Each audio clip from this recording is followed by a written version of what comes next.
അപ്പൊ ചതിയന്മാരെന്നെ വിളിക്കരുത്. ചതിക്കണം എന്ന് കരുതി കഴിഞ്ഞാൽ ഓലെ വിടൂല. ഉന്തലും തള്ളലും എന്തിന്? ഞാൻ പറഞ്ഞു ഞാൻ നിങ്ങളൊരു യാതൊരു ഇടപാടില്ല, നിങ്ങൾ എന്തിനാ ഒന്നിന്? അതൊക്കെ ഞാൻ കംപ്ലീറ്റ് വീഡിയോ എടുത്ത് വെച്ചിട്ടുണ്ട്.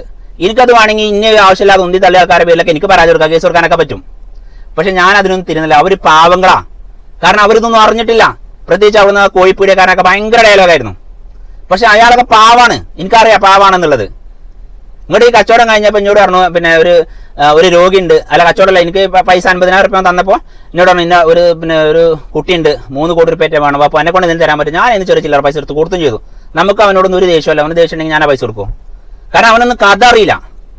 അപ്പൊ അവനൊക്കെ അറിയാൻ വേണ്ടിയിട്ട് ഈ ഒരു പ്രശ്നവുമായി ബന്ധപ്പെട്ട് വണ്ടൂരാങ്ങാടിയിൽ കൂടി ആൾക്കാർ അറിയാൻ വേണ്ടിയാണ് സുബൈർ ബാപ്പു വീഡിയോ ചെയ്യണത്, അല്ല നിങ്ങളെ നാറ്റിച്ചാനല്ല. പിന്നെ ഇതുപോലെ സർക്കാർ ഉദ്യോഗസ്ഥരായി നിന്നുകൊണ്ട് ബിനാമി ബിസിനസ് ചെയ്യുന്ന ആൾക്കാർ ശ്രദ്ധിക്കുക. ഇവനൊക്കെ സർക്കാർ ഉദ്യോഗസ്ഥനാണ്. ഇവൻ എന്താണ് ബിനാമിനെ വെച്ചിട്ടാണ് എല്ലാ കാര്യങ്ങളും ചെയ്യുന്നത്. ഇവന്റെ പേരിൽ ഒരു ഭൂമി ഉണ്ടായാലും ഒന്നും ഉണ്ടാവില്ല. ഇവൻ വീട് വെക്കുക വിൽക്കുക, വീട് വെക്കുക വിൽക്കുക, ഇതൊക്കെയാണ് ഇവന്റെ പരിപാടി. പക്ഷെ ഞാൻ അതിൽ ആരും പേരും ഊരും ഒന്നും പറഞ്ഞിട്ടില്ല. പക്ഷെ ഇനി എന്നെ കൂടെ പറയിപ്പിക്കരുത്, മനസ്സിലുണ്ടോ? കാരണം 1-2 ആൾക്കാർ എന്നോട് പറഞ്ഞു, അപ്പോൾ അതിന്റെ സത്യം ജനങ്ങൾ അറിഞ്ഞോട്ടെ. കാരണം ഇജ്ജൊരു മോശക്കാരനായിട്ടാണ് ചില ആൾക്കാർ കരുതിയിട്ടുള്ളത്. എൻ്റെ അടുത്താണ് തെറ്റ്, ഇജ്ജ രജിസ്റ്റർ അവിടെ മുടക്കി എന്നൊക്കെയാണ് പ്രചരിപ്പിക്കുന്നത്. ഞാൻ ഒരിക്കലും അവിടെ രജിസ്ട്രേഷൻ മുടക്കിയിട്ടില്ല. ഞാൻ രജിസ്ട്രേഷൻ മുടക്കിയൊക്കെ എല്ലാ സുഹൃത്തുക്കളെ ചെയ്തിട്ടുള്ളത്. എനിക്ക് കിട്ടാനുള്ള പൈസ, അവന്റെ വീട് ഞാൻ 53 ലക്ഷം റുപ്യക്ക് വിൽപ്പന നടത്തി കൊടുത്തതിന്റെ കമ്മീഷൻ ശരിക്കും 2% ആണെങ്കിൽ 1,06,000 രൂപ ഉണ്ടാവുള്ളൂ. പക്ഷെ എന്നോട് പറഞ്ഞത് അങ്ങനെയല്ല. അപ്പൊ ഈ വീട് എനിക്ക് വിറ്റുന്ന 2 ലക്ഷം റുപ്യ നിനക്ക് തരാം എന്ന് പറഞ്ഞാണ് കച്ചവടം. അതവൻ തരണോ നിങ്ങൾ പറയും. അവനെ സപ്പോർട്ട് ചെയ്ത വണ്ടൂരിലെ എന്റെ സുഹൃത്തുക്കൾ പറയും. അവനെ മൂട് താങ്ങി നടക്കുന്ന ആൾക്കാർ പറയും. സുബൈർ ബാപ്പുവിന്റെ തെറ്റുണ്ടോ? തെറ്റുണ്ടെങ്കിൽ സുബൈർ ബാപ്പു ഒറ്റയ്ക്ക് വരുമോ? എന്റെ അടുത്ത് തെറ്റില്ല, ഒരു തെറ്റുമില്ല. കാരണം എനിക്ക് അവിടെ വന്നുകാണ്ട് അവന് വേണ്ടിങ്ങാണ്ട് ഒച്ചയും പൊളിറ്റ ആൾക്കാരോടൊന്നും ഒരു ദേഷ്യമല്ല. കാരണം നിങ്ങളൊക്കെ പാവങ്ങളാ, നിങ്ങളൊന്നും അറിഞ്ഞിട്ടില്ല. അവൻ പറഞ്ഞ മാത്രം കേട്ടിട്ട് അവൻ പറയാ ഈ രജിസ്റ്ററാ മുടക്കണേ, ഈ രജിസ്റ്ററാ മുടക്കണേ. ഏത് രജിസ്റ്ററാ മുടക്കിയ? ഞാൻ ഒരു രജിസ്റ്ററല്ല മുടക്കി. അതായത് ഇവന് ഈ 12 സെന്റ് വാറാക്കി കൊടുത്തു. ആ രജിസ്റ്റർ കൊടുക്കുമ്പോഴാണ് ഞാൻ പറഞ്ഞത്. കാരണം വെച്ചാല് ഞാൻ ഇവന്റെ വീട് വിൽപ്പന നടത്തിയപ്പോ അന്ന് അവന്റെ അക്കൗണ്ടിലേക്ക് വന്ന 33 ലക്ഷം രൂപയാണ്.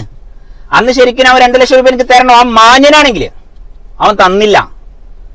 എന്നിട്ട് അവന് രജിസ്ട്രേഷൻ കഴിഞ്ഞിട്ട് ഒരാഴ്ച കഴിഞ്ഞ മിനാരം തന്നത്. പിന്നെ അവനോട് പൈസ ചോദിക്കുമ്പോൾ ഞാൻ ആ വീട് വിറ്റതിന്റെ ബാക്കിൽ ചെറിയൊരു വീടുണ്ടായിരുന്നു, അതോ അല്ലെങ്കിൽ ഈ സ്ഥലം ഏതെങ്കിലും ഒന്ന് വിറ്റാ അപ്പൊ എന്റെ പൈസ തരാന്ന് പറഞ്ഞു. അതൊക്കെ എന്റെ റെക്കോർഡിങ്ങാ, അവൻ പറഞ്ഞ വോയിസുകളൊക്കെ. എന്നിട്ട് ഇവൻ എന്ത് ചെയ്തു? ഇത് രണ്ടും വിറ്റപ്പോഴാണ് ഞാനിത് സംസാരിക്കുന്നത്. ഇത് രണ്ടും കൂടെ വിറ്റില്ല, എനിക്കുള്ളതാന്ന് ചോദിച്ചപ്പോ അനക്കെന്തിനായിരുന്നു ഇജാരാ, എനിക്ക് ഞാൻ തന്നില്ലേ, ഞാനത് എത്രക്കാ വിറ്റ് എന്ന് പറഞ്ഞ ഡയലോഗ്. എന്നെ കൊണ്ട് കയ്യോങ്ങി വാങ്ങിക്കോറണം. പിന്നെ കയ്യോങ്ങി വാങ്ങാനും ഞാൻ ഇതല്ലാതെ എന്ത് വഴി എടുക്കേണ്ടത്? രജിസ്റ്റർ ഓഫീസ് എന്നിട്ട് രജിസ്റ്റർ ഓഫീസറോട് പറയാം, മേഡം ഇങ്ങനെ പൈസ തന്നിട്ടില്ല എനിക്ക്, അല്ലെ സാറേ എനിക്ക് ഇത്ര പൈസ തരാനുണ്ട്, ഇതിന് കുറച്ച് പ്രശ്നമുണ്ട്, ബാധ്യത ഉണ്ട് എന്ന് പറഞ്ഞപ്പോൾ അവര് മാറ്റി വെക്കും. അവരെ സംബന്ധിച്ചിടത്തോളം പ്രശ്നമുള്ള ഭൂമി രജിസ്റ്റർ ചെയ്യാൻ പാടില്ല എന്നാണ്. ഇപ്പൊ ഒരുപാട് ചീറ്റിങ്ങൾ സുബൈർ ബാപ്പു പെട്ടതാണ്. പക്ഷെ ഈ ആളുണ്ടല്ലോ,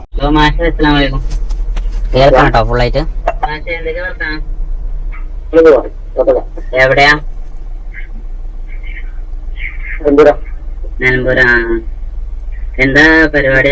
നമ്മൾക്ക് തരാനായോ? ഞാൻ ആ കച്ചവടം കഴിഞ്ഞിട്ട് എഗ്രിമെന്റ് കഴിഞ്ഞിട്ട് രജിസ്റ്റർ കഴിഞ്ഞിട്ട് നിങ്ങൾ ഇങ്ങോട്ട് മുണ്ടില്ല. പൈസ വേണ്ടി വരും.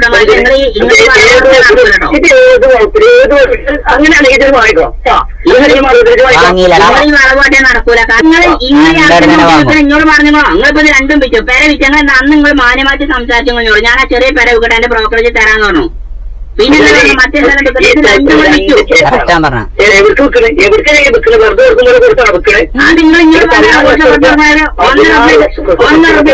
പാർട്ടി വന്നപ്പോ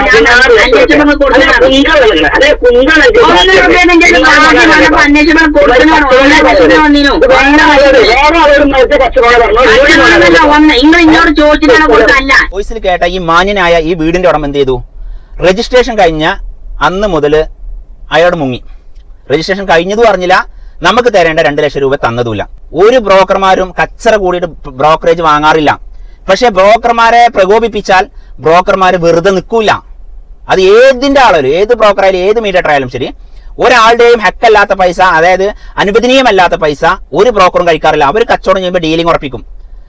ഈ ഒരു വീടിനെ സംബന്ധിച്ചിടത്തോളം ഓന് ഭയങ്കര തിടുക്കുണ്ട് എന്ന് പറഞ്ഞതിന്റെ അടിസ്ഥാനത്തിൽ ഓൻ 1 കോടി റുപ്യ ആർക്കോ കൊടുക്കാണ്ട് അത് ഇത്ര ദിവസങ്ങളിൽ കിട്ടിയില്ലെങ്കിൽ ഭയങ്കര പ്രശ്നമാണ്, ഞാനാകെ തലവേദനയിലാണ്, ഉറക്കല്ല ഊണില്ല എന്നൊക്കെ പറഞ്ഞ നമ്മളോട് അയ്യോ പാവം പറഞ്ഞ് ദിവസം വിളിക്കുവാന് എഗ്രിമെന്റ് വെച്ച് വീഡിയോ ചെയ്യിപ്പിച്ച മുതലാളിമാരോട് എനിക്ക് പറയുള്ളത്, ആരെന്ത് പറഞ്ഞാലും സുബൈർ ബാപ്പു ഇല്ലാത്ത കച്ചവടം ഞാൻ ചെയ്യൂല, അല്ലെങ്കിൽ കടന്നോട്ടെ എന്ന് പറയാം.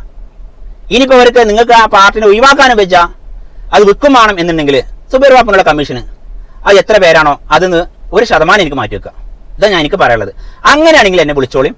അല്ലാത്ത ഒരാളും റിയൽ എസ്റ്റേറ്റ് വീഡിയോ ചെയ്യാൻ സുബൈർ ബാപ്പുവിനെ വിളിക്കണ്ട, ഇത് നിർബന്ധമല്ല.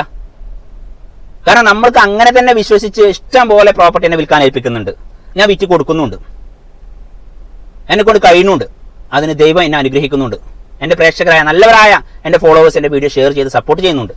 അത് മതി. ചെറ്റത്തരം കാട്ടി നടക്കുന്ന മുതലാളിമാരോടാണ് നമുക്ക് പറയാനുള്ളത്. ആദ്യം കമ്മീഷൻ ഇത് വിറ്റെന്നാൽ എനിക്ക് 1 ലക്ഷം തരാം, വിൽപ്പനയൊക്കെ കഴിഞ്ഞിട്ട് ഞാൻ ഇത് 50,000 പോരെ, അതിനിപ്പോ എത്ര മല്ല്, 25,000 പോരെ, ഇതിപ്പോ ഒരാളൊറ്റക്കല്ലേ ഉള്ളൂ. ഈ വക ഡയലോഗ് ഒന്നും പറയാൻ നിൽക്കരുത്.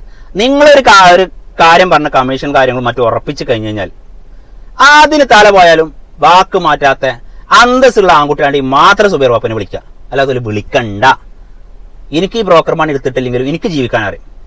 എനിക്ക് 1ാം നമ്പർ ഗാർമെന്റ്സ് നടത്തിയ എക്സ്പീരിയൻസ് ഉള്ള ആളാണ്. ഞാൻ നല്ല ടൈലറാണ്, ബോംബെ ടൈലർ. ഞാൻ 10-400 ടൈലർമാരെ മേച്ചിന് ആളെ തന്നെ സൂപ്പർവൈസറായിട്ടും മാനേജറായിട്ടും ഒക്കെ വർക്ക് ചെയ്ത ആളാണ് ഞാൻ. നാട്ടിലാണെങ്കിൽ 10-400-500 മരം റബ്ബർ മരം ഉണ്ട് വെട്ടി കൊണ്ടെടുക്കാൻ. പട്ടിണി അടക്കൊന്നുമില്ല ബ്രോക്കർ പണി എടുത്തിട്ടില്ലെങ്കിൽ. മനസ്സിലായി നിങ്ങൾക്ക്? ഇത് ഞാൻ സൈഡ് ബിസിനസ് ആയിട്ട് കൊണ്ടെടുക്കുന്ന ജോലിയാണ്. അതുകൊണ്ട് സുബൈർ ബാപ്പു ഈ ബ്രോക്കർ പണി നിർത്തി കഴിഞ്ഞാൽ പട്ടിണി കടന്ന് മരിച്ചു നിങ്ങൾ ആരും കരുതണ്ട. കൈത്തോല് 2 എണ്ണം അറിയും. മനസ്സിലായി നിങ്ങൾക്ക്? അതുകൊണ്ട് പേടിപ്പിക്കാൻ നിൽക്കണ്ട. എനിക്ക് ഈ കൈത്തോല നിർത്തി കഴിഞ്ഞ് കഴിഞ്ഞാൽ ഞാൻ പട്ടിണി നടക്കും, ഞാൻ കുടുംബം പട്ടിണി ആവുന്നില്ല, പേടി എനിക്കില്ല. അതുകൊണ്ടാണ് പറയണത്. സുബൈർ ബാപ്പുവിനെ വിളിക്കുന്ന ആൾക്കാർ ഇതിന്റെ കണ്ടീഷൻസ് പ്രകാരം ഞാൻ എൻ്റെ കണ്ടീഷൻസ് നിങ്ങൾക്ക് അയച്ചാലാണ്, വോയിസ് ഉണ്ട് അത് ഞാൻ വീഡിയോയുടെ അയച്ചാലാണ്. ഇതാണ് എൻ്റെ കണ്ടീഷൻസ്. നിങ്ങൾക്ക് താല്പര്യമുണ്ടോ വിളിച്ചോളി, അല്ലെങ്കിൽ വേണ്ട, മാഫി മുഷ്കിൽ. നമ്മളെ കൊണ്ട് പ്രോപ്പർട്ടി വിൽക്കാൻ സാധിക്കും എന്നുള്ള വിശ്വാസത്തിലുള്ള ആൾക്കാർ തന്നെ എന്നെ വിളിക്കുന്നത്. അങ്ങനെ ഞാൻ വിറ്റ് കൊടുക്കുന്നുണ്ട്. അപ്പൊ ചതിയന്മാരെന്നെ വിളിക്കരുത്. ചതിക്കണം എന്ന് കരുതി കഴിഞ്ഞാൽ ഓലെ വിടൂല. അതിന് ഉദാഹരണമാണ് നിങ്ങൾ വണ്ടൂർ കണ്ടത്. ഓൻ വലിയ കൊമ്പനായിട്ടും ഓനെ കുറെ ആൾക്കാരൊന്നും കാര്യമില്ല. ഓൻ്റെ ഇരുന്ന് വാങ്ങാനുള്ള പൈസ ന്യായമായിട്ടുള്ളത് ഓൻ്റെ ഇരുന്ന് വാങ്ങി ഓഫർ ഇട്ട പൈസ ഓൻ തന്നില്ല. അത് ഓന്റെ സ്വഭാവം, അതിന് ഞാൻ ഉത്തരവാദിയല്ല. അവന് മാന്യമായിട്ട് പറയായിരുന്നു, അപ്പോ എടാ ഇത് കരുതിമാർക്ക് വിറ്റിട്ടില്ല, 1.5 ലക്ഷം റുപ്യയിൽ കിട്ടും എന്ന് കരുതിയിരുന്നു അല്ലേ, അപ്പോൾ ഇത് ഇത്തരത്തിലേക്കാണ് പോയത്. അപ്പോൾ ഇജന്റെ കമ്മീഷനിൽ ഒന്ന് ഒരു ഇളവ് വരുത്തണട്ടോ എന്ന് എന്നോട് പറഞ്ഞാൽ ഞാൻ ചെയ്തു കൊടുക്കും. ഞാൻ അത്ര മോശക്കാരനൊന്നുമല്ല, അങ്ങനെ ചെയ്ത് കൊടുത്തിട്ടുണ്ട്. വണ്ടൂര് ഒരു ബിൽഡിംഗ് കച്ചവടാക്കി. അതുപോലെ തന്നെ എനിക്ക് 2.5 ലക്ഷം റുപ്യ ഓഫർ ഇട്ടു. 2.5 ലക്ഷം ഞാൻ കച്ചവടാക്കിയ ബിൽഡിങ്ങാണ്. അതും നിലമ്പൂർ ഒരു സ്ഥലമായിട്ട് മാറ്റായിരുന്നു. അദ്ദേഹത്തിന് പൈസ അർജന്റായിരുന്നു. മാറിക്കഴിഞ്ഞപ്പം അദ്ദേഹം പറഞ്ഞു, അപ്പോൾ എടാ അത് കരുതിയ മാർക്ക് അവിടെ മാർക്കറ്റില്ല, ഇത് കുറച്ച് പൈസ എന്തെങ്കിലും ഡിസ്കൗണ്ട് ചെയ്തേരും ചോദിച്ചോട്. ഇങ്ങോട്ട് ചോദിച്ചു, നല്ലൊരു മനുഷ്യൻ. അദ്ദേഹം ചോദിച്ചപ്പോൾ എത്രയും ഡിസ്കൗണ്ട് വേണ്ടി ചോദിച്ചു. ഒരു 75 കുറച്ചുണ്ടായിരുന്നു. അങ്ങനെ 75 റുപ്യ അദ്ദേഹത്തിന് കുറച്ചു കൊടുത്തു. ഞാൻ ഇതൊക്കെ ചെയ്യുന്ന ആളാണ്, ചെയ്തുകൊണ്ടിരിക്കുന്ന ആളാണ്. സുബൈർ ബാപ്പു കടുംപിടുത്തക്കാരനല്ല. പക്ഷെ പ്രകോപിപ്പിച്ചാൽ വിട്ടുകൊടുക്കൂല. അതാണ് ഇപ്പോൾ അവിടെ സംഭവിച്ചത്. അത് നിങ്ങൾ കണ്ടത്. അപ്പോൾ ഓക്കെ, വണ്ടൂരിലെ അവനെ സപ്പോർട്ട് ചെയ്ത ആൾക്കാർക്ക് കേൾക്കാൻ വേണ്ടിയിട്ടാണ് ഇത് അയച്ചത്. Okay, bye bye.